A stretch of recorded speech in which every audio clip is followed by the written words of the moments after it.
We're continuing with example 7.7.3, where x and y are jointly distributed continuous random variables with density function given here. And we're asked to find the following. First, the marginal function for x, the conditional function for y given that x is equal to 1, and then we're asked to use that conditional function to calculate some probabilities. So let's start with the marginal function, and in fact we will start by drawing the support. So we've got x from 0 to 2 and y from 1/2 x to x.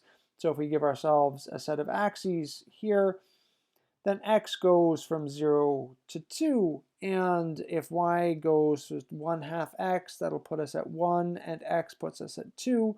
So we get a bit of a triangular region here for the support, where this bottom line is y is 1/2 x, and this top line is y is equal to x. And so our region of integration, or the support of x and y, is going to be this triangular section here. So we want to find the marginal, first of all, for x, which means we want to integrate out the y. So we're going to integrate from minus infinity to infinity of the joint density dy. Now, of course, that can be simplified by the part where the joint density is non-zero, and so that is over the support here. And so y is going to go from, well, 1/2 x to x over that entire support, and so 1/2 x to x of the density function 2/3 xy dy, and so we're going to anti-differentiate, which is going to give us xy squared over 2, so that 1/3 or 2/3 becomes 1/3, not 1/2, and we're going to go from 1/2 x to x, which will give us here, so 1/3 x cubed minus, what do we have, 1/4 x cubed, 1/12 x cubed, which simplifies to 1/4 x cubed, and then given over the correct support, so the marginal f sub x of x is 1/4 x cubed when 0 is less than or equal to x is less than or equal to 2 and is 0 otherwise. So this is what we're going to use in part B to come up with the conditional distribution. So let's take our support down with us. So I'll copy and paste that down here so that we have a diagram to work with. And now we're looking at finding the conditional distribution of y given that x is equal to 1. And so the definition of this is the joint density function, so f of xy, but we're going to plug in x is equal to 1 and y over the marginal f sub x when x is equal to 1. And so that is fairly simple to give with, since we have both of those rules. So the joint density function here is going to give us 2/3. We're plugging in x equals 1 and y.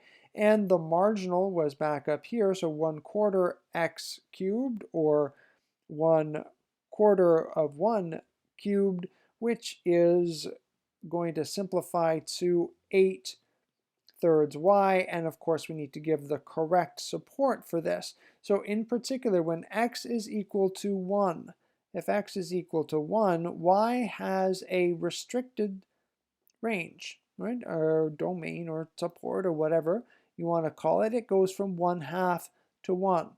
So in particular, we need to notate that here, so that f sub y of, given x is equal to 1, of y given x is equal to 1 is this 8/3 y, but that's only on 1/2 less than or equal to y is less than or equal to 1, and it is 0 otherwise.